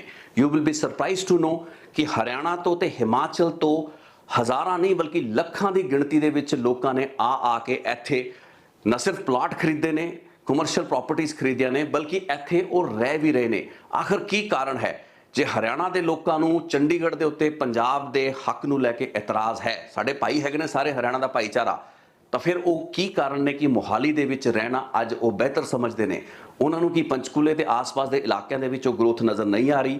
ਉਹਨਾਂ ਨੂੰ ਕੀ ਗੁੜਗਾਉਂ ਦੇ ਆਸ-ਪਾਸ ਇੱਕ NCR ਯਾਨੀ ਕਿ ਨੈਸ਼ਨਲ ਕੈਪੀਟਲ ਰੀਜਨ ਦਿੱਲੀ ਦੀ ਐਡੀ ਵੱਡੀ ਐਡਵਾਂਟੇਜ ਹੋਵੇ ਤੇ ਉਸ ਤੋਂ ਬਾਅਦ ਵੀ ਗੁੜਗਾਉਂ ਤੇ ਫਰੀਦਾਬਾਦ ਤੋਂ ਆ ਕੇ ਜਿਹੜੇ ਲੋਕ ਹੈਗੇ ਨੇ ਆਪਣੀ ਪੂੰਜੀ, ਆਪਣੀ ਕੈਪੀਟਲ ਦੀ ਇਨਵੈਸਟਮੈਂਟ ਮੋਹਾਲੀ ਦੇ ਵਿੱਚ ਕਰ ਰਹੇ ਹੈਗੇ ਨੇ? ਜਿੰਨੇ ਚਾਹੋ ਉਹਨੇ ਰੈਫਰੈਂਸਿਸ ਤੁਹਾਨੂੰ ਮਿਲ ਜਾਣਗੇ। ਕੀ ਕਾਰਨ ਹੈ ਕਿ ਹਰਿਆਣਾ ਤੇ ਹਿਮਾਚਲ ਦੇ ਲੋਕ ਅੱਜ ਮੋਹਾਲੀ ਦੇ ਵਿੱਚ ਇਨਵੈਸਟ ਕਰ ਰਹੇ ਨੇ? ਕਿਉਂਕਿ ਇਹੀ ਉਹ ਸੁਪਨਾ ਹੈ ਜੋ ਕਿ ਮੋਹਾਲੀ ਦਾ ਇੱਕ ਗ੍ਰੇਟਰ ਮੋਹਾਲੀ ਪ੍ਰੋਜੈਕਟ ਆਪਣੇ ਗਰਭ ਦੇ ਵਿੱਚ ਲੈ ਕੇ ਬੈਠਾ ਹੈ ਤੇ ਹੁਣ ਉਹ ਦਿਸਣਾ ਸ਼ੁਰੂ ਹੋ ਚੁੱਕਾ ਹੈ। ਉਹ ਸੱਚਾਈ ਲੋਕਾਂ ਦੇ ਸਾਹਮਣੇ ਆਣੀ ਸ਼ੁਰੂ ਹੋ ਚੁੱਕੀ ਹੈ। ਆਪਾਂ ਸਿਆਸੀ ਮੁਹਾਵਰੇ ਜਾਂ ਨੈਰੇਟਿਵ ਦੇ ਵਿੱਚ ਚੰਡੀਗੜ੍ਹ ਦੀ ਗੱਲਬਾਤ ਨੂੰ ਜਾਂ ਚੰਡੀਗੜ੍ਹ ਨੂੰ ਉਸ ਸਿਟੀ ਬਿਊਟੀਫੁਲ ਦੇ ਰੂਪ ਵਿੱਚ, ਇੱਕ ਰਾਜਧਾਨੀ ਦੇ ਰੂਪ ਵਿੱਚ ਜਿੰਨੀ ਮਰਜ਼ੀ ਇੰਪੋਰਟੈਂਸ ਦੇ ਲਈਏ, ਲੇਕਿਨ ਫੈਕਟ ਆਫ ਦਾ ਮੈਟਰ ਹੈ ਕਿ ਜਿੱਥੇ ਲੋਕਾਂ ਦੇ ਕੰਮਕਾਜ, ਲੋਕਾਂ ਦੀ ਪੂੰਜੀ ਨਿਵੇਸ਼, ਲੋਕਾਂ ਦੇ ਰੋਜ਼ਗਾਰ ਤੇ ਲੋਕਾਂ ਦੇ ਰਹਿਣ ਸਹਿਣ ਦੀ ਜਦ ਗੱਲ ਆਏਗੀ, ਸਵਾਲ ਉਸ ਤੇ ਉੱਠਣਗੇ, ਤਾਂ Mohali will be a better destination. And as of today Mohali ਇੱਕ ਚੰਗਾ ਡੈਸਟੀਨੇਸ਼ਨ ਉੱਭਰ ਚੁੱਕਾ ਹੈ, ਉੱਭਰ ਰਿਹਾ ਹੈ। ਇੱਕ ਚੀਜ਼ ਇਸ ਰਿਪੋਰਟ ਤੋਂ ਸਥਾਪਿਤ ਹੁੰਦੀ ਹੈ ਤੇ ਤੁਸੀਂ ਇਸ ਚੀਜ਼ ਨੂੰ ਮੇਰੀ ਗੱਲ ਕਹੇ ਤੇ ਨਾ ਮੰਨਿਓ, ਕਦੇ ਜਾ ਕੇ ਮੋਹਾਲੀ ਪੂਰਾ ਘੁੰਮ ਕੇ ਵੇਖਿਓ। ਉਸ ਪੁਰਾਣੇ ਮੋਹਾਲੀ ਦੀ ਮੈਂ ਗੱਲ ਨਹੀਂ ਕਰ ਰਿਹਾ। ਕੁਝ ਲੋਕ YouTube ਦੇ ਉੱਤੇ ਇੱਕ ਜਨਾਬ ਮੇਰੇ ਨਾਲ ਉਸ ਦਿਨ ਬਹਿਸਦੇ ਪਏ ਸੀ ਕਿ ਮੋਹਾਲੀ ਦਾ ਬਹੁਤ ਬੁਰਾ ਹਾਲ ਹੈ। ਠੀਕ ਹੈ, ਪੁਲਿਸ ਦੇ ਪੱਖੋਂ, ਲਾਅ ਐਂਡ ਆਰਡਰ ਦੇ ਪੱਖੋਂ ਜਿਹੜੇ ਚੈਲੰਜਸ ਤੇ ਚੁਣੌਤੀਆਂ ਕਿਸੇ ਵੀ ਸ਼ਹਿਰ ਜਾਂ ਟਾਊਨਸ਼ਿਪ ਦੇ ਵਿੱਚ ਹੋ ਸਕਦੀਆਂ ਨੇ, ਉਹ ਮੋਹਾਲੀ ਦੇ ਵਿੱਚ ਵੀ ਹੋਣਗੀਆਂ। ਤੇ ਜੇ ਸਿਸਟਮ ਠੀਕ ਨਹੀਂ ਹੋਏਗਾ, ਸਰਕਾਰ ਗਵਰਨੈਂਸ ਚੰਗੀ ਨਹੀਂ ਦੇ ਰਹੀ ਹੈ, ਪੁਲਿਸਿੰਗ ਚੰਗੀ ਨਹੀਂ ਦੇ ਰਹੀ, ਤਾਂ ਇਹ ਦਿੱਕਤਾਂ ਰਹਿਣਗੀਆਂ। ਲੇਕਿਨ ਅਸੀਂ ਇੱਕ ਸਕੇਲ ਦੀ ਗੱਲ ਕਰਨੀ ਹੈ, ਅਸੀਂ ਇੱਕ ਵਿਕਾਸ, ਓਵਰਆਲ ਡਿਵੈਲਪਮੈਂਟ, ਜਿਸ ਦੇ ਵਿੱਚ ਇਨਫਰਾਸਟ੍ਰਕਚਰ ਤੋਂ ਲੈ ਕੇ ਫਿਊਚਰ ਦੇ ਇੰਸਟੀਟਿਊਸ਼ਨਸ ਦੀ ਗੱਲ ਕਰਨੀ ਹੈ, ਉਸ ਆਊਟਲੁੱਕ ਨੂੰ ਵੇਖਣਾ ਹੈ। ਜੇ ਆਪਾਂ ਸਾਰੀ ਚੀਜ਼ਾਂ ਨੂੰ ਧਿਆਨ ਵਿੱਚ ਰੱਖੀਏ, ਸੁਧਾਰ ਜੇ ਗਵਰਨੈਂਸ, ਪੁਲਿਸਿੰਗ ਜਾਂ ਫਿਰ ਸਿਵਲ ਐਮਿਨਿਟੀਜ਼ ਦੇ ਖੇਤਰ ਵਿੱਚ ਸਰਕਾਰ ਵੱਲੋਂ ਮੋਹਾਲੀ ਦੇ ਜ਼ਿਲ੍ਹੇ ਦੇ ਵਿੱਚ ਕਰ ਲਏ ਜਾਣ, ਤਾਂ ਫਿਰ ਮੋਹਾਲੀ ਚੰਡੀਗੜ੍ਹ ਤੋਂ ਰਹਿਣ ਦੇ ਪੱਖੋਂ ਬਹੁਤ ਹੀ ਬਿਹਤਰ ਡੈਸਟੀਨੇਸ਼ਨ ਹੈ, ਕੰਮ ਕਰਨ ਦੇ ਪੱਖੋਂ ਜਾਂ ਹਰ ਪੱਖੋਂ। ਇਹੀ ਕਾਰਨ ਹੈ ਤੇ ਇਹੀ ਉਦਮ ਹੈ ਪੰਜਾਬੀਆਂ ਦਾ। ਚੰਡੀਗੜ੍ਹ ਤੁਸੀਂ ਪੰਜਾਬ ਨੂੰ ਨਹੀਂ ਦਿੱਤਾ, 60 ਸਾਲ ਤੁਸੀਂ ਇਸ ਗੱਲਬਾਤ ਨੂੰ ਲਟਕਾਇਆ ਹੈ। ਅੱਜ ਵੀ ਹਰ ਕਿਸਮ ਦੀ ਜਿਹੜੀ ਲੋਮੜ ਚਾਲਾਂ ਚਲੀਆਂ ਜਾ ਰਹੀਆਂ ਨੇ, ਲੇਕਿਨ ਇਹ ਸਭ ਹੁੰਦਿਆਂ ਆਪਾਂ ਪੰਜਾਬੀ ਤੇ ਪੰਜਾਬੀਆਂ ਦੇ ਉਦਮ ਦੀ ਗੱਲ ਕਰਦੇ ਹਾਂ। ਪੰਜਾਬੀਆਂ ਨੇ ਚੰਡੀਗੜ੍ਹ ਤੋਂ ਇੱਕ ਬਹੁਤ ਹੀ ਵੱਡਾ, ਬਹੁਤ ਹੀ ਫੈਲਿਆ ਹੋਇਆ ਤੇ ਹਰ ਪੱਖੋਂ ਚੰਡੀਗੜ੍ਹ ਨਾਲੋਂ ਵੱਧ ਵਿਕਸਿਤ ਸ਼ਹਿਰ ਬਣਾ ਦਿੱਤਾ ਹੈ। ਇਹ ਭਵਿੱਖ ਦੀ ਗੱਲ ਨਹੀਂ, ਇਹ ਅੱਜ ਦੇ ਪ੍ਰੈਜ਼ੈਂਟ ਡੇ ਦੀ ਗੱਲ ਹੈ। ਇਹ ਹੈ ਪੰਜਾਬੀਆਂ ਦਾ ਉਦਮ ਜੋ ਅੱਜ ਬਾਹਰੋਂ ਨਿਵੇਸ਼ ਨੂੰ ਵੀ ਇੱਥੇ ਸੱਦ ਰਿਹਾ ਹੈ ਤੇ ਉਹ ਗੁਆਂਢੀ ਸੂਬੇ ਜਿਨ੍ਹਾਂ ਨੂੰ ਚੰਡੀਗੜ੍ਹ ਦਾ ਪੰਜਾਬ ਹੋਣ ਤੇ ਇਤਰਾਜ਼ ਹੈ ਉਹ ਅੱਜ ਆ ਕੇ ਮੋਹਾਲੀ ਦੇ ਵਿੱਚ ਪ੍ਰਾਪਰਟੀਆਂ ਖਰੀਦ ਰਹੇ ਨੇ, ਦੁਕਾਨਾਂ, ਬੂਥ, ਕਮਰਸ਼ੀਅਲ ਚੀਜ਼ਾਂ ਖਰੀਦ ਰਹੇ ਨੇ ਤੇ ਇੱਥੋਂ ਮੁਨਾਫਾ ਕਮਾਉਣ ਦੀ ਕੋਸ਼ਿਸ਼ ਕਰ ਰਹੇ ਨੇ ਜਾਂ ਫਿਰ ਇੱਥੇ ਆਪਣੀ ਜ਼ਿੰਦਗੀ ਨੂੰ ਬਿਹਤਰ ਤਰੀਕੇ ਨਾਲ ਜੀਣ ਦੀ ਗੱਲਬਾਤ ਕਰ ਰਹੇ ਨੇ। ਸੋ ਇਹ ਉਹ ਰਿਪੋਰਟ ਹੈ ਜੋ ਕਿ ਚਾਨਣਾ ਪਾਉਂਦੀ ਹੈ ਕਿ ਆਪਾਂ ਉਸ ਨੋਸ਼ਨਲ ਸਿਟੀ ਬਿਊਟੀਫੁਲ ਚੰਡੀਗੜ੍ਹ ਦੀ ਓਵਰ ਰੇਟਿੰਗ ਤੇ ਜਿਹੜੀ ਓਵਰ ਇੰਪੋਰਟੈਂਸ ਉਸ ਨੂੰ ਹਮੇਸ਼ਾ ਹੀ ਦਿੱਤੀ ਗਈ ਹੈ ਉਸ ਤੋਂ ਥੋੜਾ ਜਿਹਾ ਉੱਭਰ ਕੇ ਵੇਖੀਏ। ਮੋਹਾਲੀ ਦਾ ਉਹ ਸ਼ਹਿਰ ਜੋ ਕਿ ਪੰਜਾਬ ਦਾ ਭਵਿੱਖ ਹੈ, ਪੰਜਾਬ ਦੇ ਆਉਣ ਵਾਲੇ ਭਵਿੱਖ ਦਾ ਇੱਕ ਬ੍ਰਾਂਡ ਐਂਬੈਸਡਰ ਸ਼ਹਿਰ ਵਜੋਂ ਵੀ ਉਭਰੇਗਾ। ਅੱਜ ਤੋਂ ਤਕਰੀਬਨ 10 ਸਾਲ ਪਹਿਲਾਂ ਦੀ ਗੱਲ ਹੈ। ਮੈਂ ਇੱਕ ਛੋਟੀ ਜਿਹੀ ਵਿਅਕਤੀਗਤ ਗੱਲ ਤੁਹਾਨੂੰ ਸੁਣਾਉਣਾ ਚਾਹਾਂਗਾ ਜਿਸ ਤੋਂ ਬਾਅਦ ਕਿ ਮੈਂ ਗੱਲਬਾਤ ਨੂੰ ਵਾਈਂਡ ਅਪ ਕਰਾਂਗਾ।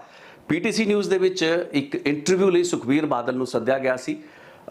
ਉਹ ਸਟੂਡੀਓ ਦੇ ਵਿੱਚ ਆਏ। ਉਸ ਵਕਤ ਇੱਕ ਡਿਬੇਟ ਹੋ ਕੇ ਹਟੀ ਸੀ ਜਿਸ ਵਿੱਚ ਕਿ ਸੁਨੀਲ ਜਾਖੜ ਤੇ ਕੁਝ ਹੋਰ ਲੀਡਰ ਪਾਰਟੀਆਂ ਦੇ ਜੁੜੇ ਹੋਏ ਸਨ। ਸੋ ਸੁਨੀਲ ਜਾਖੜ ਮੇਰੇ ਕੋਲ ਬੈਠੇ ਸੀ ਤੇ ਇਨ ਦ ਮੀਨ ਟਾਈਮ ਸੁਖਬੀਰ ਬਾਦਲ ਦੇ ਆਉਣ ਦਾ ਸਮਾਂ ਹੋ ਗਿਆ। ਮੈਟਲ ਡਿਟੈਕਟਰ ਵਗੈਰਾ ਲੱਗ ਗਏ ਤਾਂ ਜਾਖੜ ਸਾਹਿਬ ਨੇ ਪੁੱਛਿਆ ਕਿ ਕੌਣ ਆ ਰਿਹਾ ਹੈ ਤੇ ਮੈਂ ਉਹਨਾਂ ਨੂੰ ਦੱਸਿਆ ਕਿ ਸੁਖਬੀਰ ਬਾਦਲ ਦੀ ਇੰਟਰਵਿਊ ਹੈ ਥੋੜੇ ਤੋਂ ਬਾਅਦ। ਸੋ ਜਾਖੜ ਸਾਹਿਬ ਕਹਿੰਦੇ ਵੀ ਮੈਂ ਮਿਲ ਕੇ ਜਾਵਾਂਗਾ। ਐਨੀ ਦੇਰ ਸੁਖਬੀਰ ਬਾਦਲ ਦਾ ਕਾਫਲਾ ਆ ਜਾਂਦਾ ਹੈ ਤੇ ਜਾਖੜ ਸਾਹਿਬ ਤੇ ਸੁਖਬੀਰ ਬਾਦਲ ਨਾਲ ਛੋਟੀ ਜਿਹੀ ਇੱਕ ਮੁਲਾਕਾਤ ਹੁੰਦੀ ਹੈ ਜਿਸ ਤੋਂ ਬਾਅਦ ਜਾਖੜ ਸਾਹਿਬ ਚਲੇ ਜਾਂਦੇ ਨੇ। ਉਸ ਤੋਂ ਬਾਅਦ ਮੈਂ ਸੁਖਬੀਰ ਬਾਦਲ ਨੂੰ ਪੁੱਛਿਆ ਕਿ ਤੁਸੀਂ ਅੱਜ ਕੀ ਰੁਝੇਵੇਂ ਸੀ ਜਾਂ ਮੀਟਿੰਗ ਵਗੈਰਾ ਕੀ ਸੀ।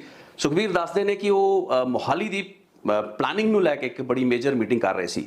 ਸੋ ਮੈਂ ਕਿਹਾ ਵੀ ਐਸੇ ਕੀ ਗੱਲਬਾਤ ਹੈ, ਮੋਹਾਲੀ ਦੀ ਪਲਾਨਿੰਗ ਕੋਈ ਜ਼ਿਆਦਾ ਖਾਸ ਚੀਜ਼ ਕਰਨ ਲੱਗੇ ਹੋ ਤੁਸੀਂ? ਤਾਂ ਉਹਨਾਂ ਨੇ ਕਿਹਾ ਵੀ ਤੁਸੀਂ ਦੇਖਿਓ ਵੀ ਆਉਣ ਵਾਲੇ ਸਾਲਾਂ ਦੇ ਵਿੱਚ ਆਪਾਂ ਮੋਹਾਲੀ ਨੂੰ ਬਣਾ ਕੀ ਦੇਣਾ ਹੈ, ਚੰਡੀਗੜ੍ਹ ਭੁੱਲ ਜਾਓਗੇ ਤੁਸੀਂ। ਇਹ ਮੈਂ ਅੱਜ ਤੋਂ 11 ਸਾਲ ਸ਼ਾਇਦ 2011 ਦੀ ਗੱਲ ਹੋਏਗੀ, ਉਸ ਵਕਤ ਦੀ ਮੈਂ ਤੁਹਾਨੂੰ ਗੱਲ ਸੁਣਾ ਰਿਹਾ। ਖੈਰ ਮੈਨੂੰ ਲੱਗਾ ਕਿ ਸੁਖਬੀਰ ਬਾਦਲ ਇੱਕ ਵਾਰ ਫੇਰ ਫੜੀਆਂ ਮਾਰ ਰਹੇ ਨੇ ਜਾਂ ਜਿਵੇਂ ਸਿਆਸੀ ਸਬਜ਼-ਬਾਗ ਦੇਖਣ ਦੀ ਲੀਡਰਾਂ ਦੀ ਦਿਖਾਉਣ ਦੀ ਆਦਤ ਹੁੰਦੀ ਹੈ, ਇਹ ਉਸੇ ਲਹਿਜ਼ੇ ਦੇ ਵਿੱਚ ਉਹਨਾਂ ਦੀ ਗੱਲ ਮੈਨੂੰ ਪ੍ਰਤੀਤ ਹੋਈ। ਲੇਕਿਨ over a period of time ਅੱਜ 11-12 ਸਾਲ ਬਾਅਦ ਜਦੋਂ ਮੈਂ ਹਾਈਂਡਸਾਈਟ ਵਿੱਚ ਵੇਖਦਾ ਹਾਂ ਮੈਨੂੰ ਲੱਗਦਾ ਕਿ ਜੋ ਉਸ ਵਕਤ ਉਹਨਾਂ ਨੇ ਗੱਲ ਕਹੀ ਤੇ ਜੋ ਅੱਜ ਆਪਾਂ ਦੇਖ ਰਹੇ ਹਾਂ ਮੋਹਾਲੀ ਦਾ ਵਿਕਾਸ। ਹਾਲਾਂਕਿ ਸੁਖਬੀਰ ਬਾਦਲ ਉੱਤੇ ਇਲਜ਼ਾਮ ਇਹ ਵੀ ਲੱਗਦੇ ਨੇ ਕਿ ਉਹਨਾਂ ਨੇ ਆਪਣਾ ਜਿਹੜਾ 5 ਸਟਾਰ ਹੋਟਲ ਸੁਖ ਵਿਲਾਸ ਨਿਊ ਚੰਡੀਗੜ੍ਹ ਦੇ ਇਲਾਕੇ ਦੇ ਵਿੱਚ ਬਣਾਇਆ ਹੈ ਉਸ ਦੇ ਵਿਕਾਸ ਦੇ ਪੱਖੋਂ ਹੀ ਸੜਕਾਂ ਬਣਾਤੀਆਂ ਗਈਆਂ, ਕ੍ਰਿਕਟ ਸਟੇਡੀਅਮ ਨੂੰ ਪੰਜਾਬ ਦੇ ਵਿੱਚ ਉਸ ਇਲਾਕੇ ਦੇ ਵਿੱਚ ਲਿਆਂਦਾ ਗਿਆ, ਹੋਰ ਹੋਟਲ ਵਗੈਰਾ, ਟੋਟਲ ਪੂਰਾ ਦਾ ਪੂਰਾ ਜਿਹੜਾ ਪਲੈਨਿੰਗ ਤੇ ਇਨਫਰਾਸਟ੍ਰਕਚਰ ਸੀ ਉਹ ਸੁਖਬੀਰ ਬਾਦਲ ਜਾਂ ਫਿਰ ਉਹਨਾਂ ਦੇ ਪਰਸਨਲ ਤੇ ਕਮਰਸ਼ੀਅਲ ਇੰਟਰਸਟ ਨੂੰ ਫਾਇਦਾ ਦੇਣ ਲਈ ਪਹੁੰਚਾਇਆ ਗਿਆ। ਇਹ ਚੀਜ਼ ਕਾਫੀ ਹੱਦ ਤੱਕ ਸੰਭਵ ਹੋ ਸਕਦੀ ਹੈ, ਕਾਫੀ ਹੱਦ ਤੱਕ ਇਹ ਗੱਲਬਾਤ ਠੀਕ ਵੀ ਹੋਏਗੀ। ਲੇਕਿਨ ਜੇ ਮੈਂ ਇੱਕ ਲਾਰਜਰ ਪਿਕਚਰ ਵੇਖਾਂ ਜਿਸ ਵਿੱਚ ਕਿ ਸਿਰਫ ਇਹ ਮੁੱਲਾਂਪੁਰ ਦਾ ਇਲਾਕਾ ਹੀ ਨਹੀਂ ਬਲਕਿ ਐਰੋ ਸਿਟੀ ਦਾ ਇਲਾਕਾ ਤੇ ਅੱਜ ਪਿਛਲੀਆਂ 5-7 ਸਾਲ ਦੀ ਜਿਹੜੀਆਂ ਸਰਕਾਰਾਂ ਰਹੀਆਂ ਨੇ, 5 ਸਾਲ ਦੀ ਕੈਪਟਨ ਅਮਰਿੰਦਰ ਸਿੰਘ ਸਰਕਾਰ ਜਿਨ੍ਹਾਂ ਦੇ ਸਮਿਆਂ ਦੇ ਉੱਤੇ ਐਰੈਟਰੋਪੋਲਿਸ ਜਿਹੜਾ ਸਿਟੀ ਸੀ, ਟਾਊਨਸ਼ਿਪ ਸੀ, ਉਸ ਦਾ ਇੱਕ ਪਲਾਨ, ਮਾਸਟਰ ਪਲਾਨ ਤਿਆਰ ਕੀਤਾ ਗਿਆ ਜਿਸ ਨੂੰ ਹੁਣ ਭਗਵੰਤ ਮਾਨ ਹੋਣਾ ਨੇ ਮਨਜ਼ੂਰੀ ਦਿੱਤੀ ਹੈ। ਜੇ ਆਪਾਂ ਓਵਰਆਲ ਰੀਜਨ ਦੇ ਵਿਕਾਸ ਦੀ ਗੱਲ ਕਰੀਏ ਜਾਂ ਉਸ ਦੇ ਜਿਹੜੇ ਫੈਲਾਅ ਦੀ ਗੱਲ ਕਰੀਏ, ਉਸ ਦੇ ਵਿੱਚ ਜਿਹੜਾ ਪੋਟੈਂਸ਼ੀਅਲ ਤੇ ਸਕੋਪ ਹੈ ਉਸ ਨੂੰ ਆਪਟੀਮਲੀ ਇਸਤੇਮਾਲ ਕਰਨ ਦੀ ਗੱਲਬਾਤ ਕਰੀਏ ਤਾਂ ਸਮਝ ਵਿੱਚ ਇਹ ਆਉਂਦਾ ਹੈ ਕਿ ਇਹ ਸਾਰੇ ਦੇ ਸਾਰੇ ਜਿਹੜੇ ਪ੍ਰੋਜੈਕਟ ਤੁਰੇ ਉਹਨਾਂ ਨੇ ਲੌਂਗ ਟਰਮ ਦੇ ਵਿੱਚ ਪੰਜਾਬ ਦੀ ਜਾਂ ਮੋਹਾਲੀ ਜ਼ਿਲ੍ਹੇ ਲਈ ਇੱਕ ਬਹੁਤ ਹੀ ਵੱਡੀ ਐਡਵਾਂਟੇਜ ਸਾਬਤ ਹੋਣਾ ਸੀ ਤੇ ਹੋਣਾ ਹੈ। ਇਹੀ ਕਾਰਨ ਹੈ ਕਿ ਅੱਜ ਮੋਹਾਲੀ ਦੇ ਵਿੱਚ ਜੋ ਤੁਸੀਂ ਸਕੇਲ, ਜੋ ਲੈਵਲ ਦੇਖ ਰਹੇ ਹੋ, ਆਉਣ ਵਾਲੇ ਦਿਨਾਂ ਸਾਲਾਂ ਦੇ ਵਿੱਚ ਤੁਹਾਨੂੰ private companies, corporate world Chandigarh ਦੇ ਵਿੱਚ ਘੱਟ ਤੇ ਪੰਜਾਬ ਦੇ ਵਿੱਚ ਮੋਹਾਲੀ ਦੇ ਵਿੱਚ ਜ਼ਿਆਦਾ ਨਜ਼ਰ ਆਏਗਾ। ਇਸ ਚੀਜ਼ ਬਾਰੇ ਪੱਕੇ ਤਰੀਕੇ ਨਾਲ ਕਿਹਾ ਜਾ ਸਕਦਾ ਹੈ। ਹਾਲਾਂਕਿ ਚੰਡੀਗੜ੍ਹ ਦੀ ਜਿਹੜੀ ਹੈਰੀਟੇਜ ਵੈਲਿਊ ਹੈ, ਚੰਡੀਗੜ੍ਹ ਦੀ ਜਿਹੜੀ ਮੋਨੂਮੈਂਟਲ ਵੈਲਿਊ ਹੈ ਜਾਂ ਫਿਰ ਇੱਕ ਸ਼ਹਿਰ ਦੇ ਰੂਪ ਵਿੱਚ ਇੱਕ ਚੰਗੇ ਵਿਕਸਿਤ ਹੋ ਚੁੱਕੇ ਸ਼ਹਿਰ ਜੋ ਕਿ ਇੱਕ ਕਮਾਊ ਸ਼ਹਿਰ ਹੈ ਜਿੱਥੋਂ ਕਿ ਰੈਵਨਿਊ, ਟੈਕਸੇਸ਼ਨ ਸਭ ਤੋਂ ਜ਼ਿਆਦਾ ਅੱਜ ਵੀ ਵਸੂਲੀ ਹੁੰਦੀ ਹੈ, ਉਸ ਪੱਖੋਂ ਨਾ ਤਾਂ ਉਸ ਦੀ ਮਹੱਤਤਾ ਨੂੰ ਅੰਡਰਰੇਟ ਕੀਤਾ ਜਾ ਸਕਦਾ ਹੈ ਤੇ ਨਾ ਹੀ ਉਸ ਦੀ ਇੰਪੋਰਟੈਂਸ ਨੂੰ, ਨਾ ਹੀ ਪੰਜਾਬ ਉਸ ਉੱਤੇ ਆਪਣੇ ਹੱਕ ਦੀ ਗੱਲਬਾਤ ਨੂੰ ਡਾਇਲੂਟ ਹੁੰਦਾ ਹੋਇਆ ਵੇਖ ਸਕਦਾ ਹੈ ਕਿਉਂਕਿ ਚੰਡੀਗੜ੍ਹ ਤਾਂ ਪੰਜਾਬ ਦੀ ਹੀ ਰਾਜਧਾਨੀ ਸੀ ਤੇ ਉਸ ਨੇ ਰਹਿਣਾ ਹੈ। ਬੇਸ਼ੱਕ ਯੂਨੀਅਨ ਟੈਰੀਟਰੀ ਅੱਜ ਉਸ ਨੂੰ ਐਲਾਨਿਆ ਗਿਆ ਹੈ, ਲੇਕਿਨ ਜੇ ਆਪਾਂ ਗੱਲ ਕਰੀਏ ਪੰਜਾਬ ਦੀ, ਪੰਜਾਬੀਆਂ ਦੇ ਉਦਮ ਦੀ, ਤੇ ਜਿਸ ਤਰੀਕੇ ਨਾਲ ਕਈ ਵਾਰ ਹਲਕੇ ਅੰਦਾਜ਼ ਦੇ ਵਿੱਚ ਹਰਿਆਣਾ ਦੇ ਸਾਡੇ ਕਈ ਪੋਲੀਟੀਸ਼ੀਅਨ ਕਹਿ ਦਿੰਦੇ ਨੇ ਕਿ ਤੁਸੀਂ ਜੇ ਆਪਣਾ ਹਾਈ ਕੋਰਟ ਬਣਾਉਣਾ ਤਾਂ ਨਿਊ ਚੰਡੀਗੜ੍ਹ ਬਣਾ ਲਓ, ਕੋਈ ਹੋਰ ਆਪਣੀ ਰਾਜਧਾਨੀ ਬਣਾਉਣੀ ਹੈ ਤਾਂ ਨਿਊ ਚੰਡੀਗੜ੍ਹ ਵਿੱਚ ਜਾ ਕੇ ਬਣਾ ਲਓ। ਲੇਕਿਨ ਅਜਿਹੇ ਸਿਆਸਤਦਾਨਾਂ ਤੋਂ ਇੱਕ ਸਵਾਲ ਜ਼ਰੂਰ ਬਣਦਾ ਹੈ ਕਿ ਜੇ ਤੁਹਾਡੇ ਰਾਜਾਂ ਤੇ ਤੁਹਾਡੀ ਧਰਤੀ ਦੇ ਵਿੱਚ ਐਡਾ ਬਰਕਤ ਹੈ, ਐਡਾ ਜ਼ੋਰ ਹੈ ਤੇ ਐਡਾ ਉਦਮ ਹੈ ਤਾਂ ਫਿਰ ਕੀ ਕਾਰਨ ਹੈ ਕਿ ਹਰਿਆਣਾ ਤੇ ਹਿਮਾਚਲ ਦੇ ਲੋਕ ਆ ਕੇ ਮੋਹਾਲੀ ਦੇ ਐਰੋ ਸਿਟੀ ਦੇ ਵਿੱਚ, ਮੋਹਾਲੀ ਦੇ ਈਕੋ ਸਿਟੀ ਦੇ ਵਿੱਚ ਪਲਾਟ ਖਰੀਦ ਰਹੇ ਨੇ, ਰਿਹਾਇਸ਼ੀ ਕਮਰਸ਼ੀਅਲ ਐਸਟੈਬਲਿਸ਼ਮੈਂਟਸ ਸਥਾਪਿਤ ਕਰ ਰਹੇ ਨੇ, ਇੱਥੇ ਰਹਿ ਰਹੇ ਨੇ, ਇੱਥੇ ਵਸ ਰਹੇ ਨੇ। ਸੋ ਇਸ ਚੀਜ਼ ਦਾ ਜਵਾਬ ਦਿੱਤਾ ਜਾਵੇ ਕਿ ਪੰਜਾਬ ਤੇ ਪੰਜਾਬੀਆਂ ਦਾ ਉਦਮ ਇਹਨਾਂ ਲੋਕਾਂ ਨੂੰ ਅਕੋਮੋਡੇਟ ਕਰਨ ਲਈ ਹੈ। ਮੈਂ ਹਾਲਾਂਕਿ ਇਸ ਤਰੀਕੇ ਦੀ ਗੱਲਬਾਤ ਕਰਨਾ ਨਹੀਂ ਚਾਹੁੰਦਾ, ਨਾ ਮੇਰਾ ਇਹ ਵਿਸ਼ਾ ਹੈ ਅੱਜ ਦਾ, ਲੇਕਿਨ ਇਹ ਸਵਾਲ ਜ਼ਰੂਰ ਬਣਦਾ ਹੈ ਉਹ ਲੋਕਾਂ ਨੂੰ ਜੋ ਕਿ ਟੌਂਟ ਮਾਰਦੇ ਨੇ ਕਿ ਨਿਊ ਚੰਡੀਗੜ੍ਹ ਦੇ ਵਿੱਚ ਆਪਣੀ ਰਾਜਧਾਨੀ ਬਣਾ ਲਓ। ਰਾਜਧਾਨੀ ਦਾ ਪੰਜਾਬ ਦੀ ਚੰਡੀਗੜ੍ਹ ਸੀ ਤੇ ਚੰਡੀਗੜ੍ਹ ਹੀ ਰਹੇਗੀ, ਲੇਕਿਨ ਤੁਸੀਂ ਇਹ ਸਮਝ ਲਓ ਕਿ ਪੰਜਾਬੀਆਂ ਦੇ ਵਿੱਚ ਐਡਾ ਜ਼ੋਰ ਹੈ ਕਿ ਜੇ ਤੁਸੀਂ ਚੰਡੀਗੜ੍ਹ ਦੇ ਉੱਤੇ ਆਪਣਾ ਹੱਕ ਦਾਵਾ ਥੋੜਾ ਬਹੁਤ ਵੀ ਜਤਾਉਂਦੇ ਹੋ ਤਾਂ ਅਸੀਂ ਚੰਡੀਗੜ੍ਹ ਤੋਂ ਵੱਡਾ ਟਾਊਨਸ਼ਿਪ ਇੱਥੇ ਬਣਾ ਕੇ ਤੁਹਾਡੇ ਸਾਹਮਣੇ ਰੱਖਤਾ ਹੈ, ਜਿੱਥੇ ਅੱਜ ਤੁਹਾਡੇ ਹੀ ਰਾਜਾਂ ਤੋਂ ਆ ਕੇ ਲੋਕ ਪੈਸਾ ਲਾ ਰਹੇ ਨੇ। ਸੋ ਤੁਹਾਨੂੰ ਆਪਣੇ ਵੱਲ ਝਾਤ ਮਾਰਨ ਦੀ ਲੋੜ ਹੈ। ਹੋਰਾਂ ਦੀਆਂ ਰਾਜਧਾਨੀਆਂ ਦੇ ਉੱਤੇ ਨਜ਼ਰ ਰੱਖਣਾ ਇੱਕ ਵੱਖਰਾ ਇਸ਼ੂ ਹੈ, ਹੋਰਾਂ ਦੇ ਹੱਕਾਂ ਦੇ ਉੱਤੇ ਆਪਣੇ ਦਾਅਵੇ ਜਤਾਉਣਾ ਇੱਕ ਵੱਖਰੀ ਗੱਲਬਾਤ ਹੈ, ਲੇਕਿਨ ਖੁਦ ਕੁਝ ਕਰਕੇ ਦਿਖਾਉਣ ਦੀ ਹਿੰਮਤ ਰੱਖਣਾ ਇਹ ਬਹੁਤ ਘੱਟ ਕੌਮਾਂ ਦੇ ਵਿੱਚ ਹੁੰਦਾ ਹੈ, ਇਹ ਬਹੁਤ ਘੱਟ ਸੂਬਿਆਂ ਦੀ ਸਮਰੱਥਾ ਹੁੰਦੀ ਹੈ। ਪੰਜਾਬ ਤੇ ਪੰਜਾਬੀਆਂ ਦੀ ਸਮਰੱਥਾ ਸੀ, ਤਾਂ ਹੀ ਕਰਕੇ ਗ੍ਰੇਟਰ ਮੋਹਾਲੀ ਬਣ ਗਿਆ ਤੇ ਅੱਜ ਚੰਡੀਗੜ੍ਹ ਨੂੰ ਪਿੱਛੇ ਛੱਡ ਗਿਆ। ਸੋ ਅੱਜ ਦੀ ਰਿਪੋਰਟ ਬਾਰੇ ਮੈਂ ਤੁਹਾਡੇ ਕਮੈਂਟਸ ਫੀਡਬੈਕ ਜ਼ਰੂਰ ਚਾਹਾਂਗਾ। ਤੁਸੀਂ ਜ਼ਰੂਰ ਇਸ ਬਾਰੇ ਆਪਣੇ ਵਿਚਾਰ ਖੁੱਲ੍ਹ ਕੇ ਕਮੈਂਟ ਸੈਕਸ਼ਨ ਦੇ ਵਿੱਚ ਲਿਖੋ। ਅੱਜ ਦੀ ਰਿਪੋਰਟ ਇੱਥੋਂ ਤੱਕ ਹੀ ਸੀ। ਬਹੁਤ ਬਹੁਤ ਧੰਨਵਾਦ ਇਸ ਰਿਪੋਰਟ ਨੂੰ ਵੇਖਣ ਲਈ।